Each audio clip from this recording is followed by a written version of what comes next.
Okay, this time we're going to find the slope of a line given a linear equation. So there's a couple different formats you may see your equation in.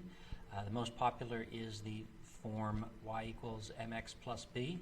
That is called the slope-intercept form of a line. When you have an equation that looks like that, when it's solved for y, and everything else is just written out in descending order here, then this number, whatever it is, the one that's in front of the x variable, is represented as the slope. And then the other number is representing your y-intercept on the graph. Okay? So if you have an equation that looks like that, so maybe 1/3 x plus 7 or something like that, then it's pretty easy to tell that the slope of the line is 1/3. Okay?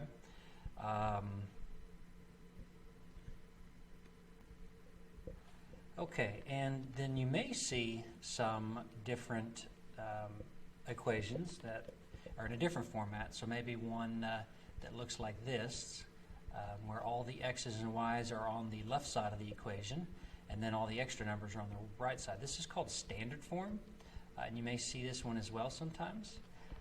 So maybe let's just do 3x plus, I don't know, 2y equals 10, okay?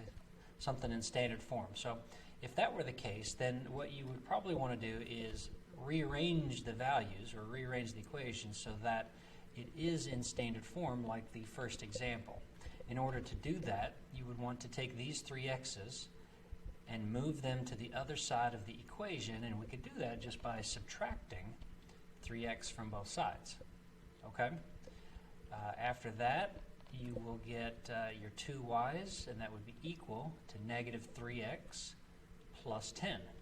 And then in the next step, you can isolate the y variable just by dividing both sides of this equation by 2, and you will end up with y equals negative 3/2 x plus 10/2, and 10/2 can be reduced to just 5. Okay?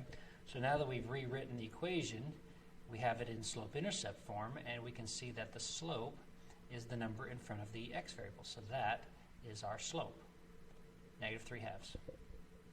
Okay?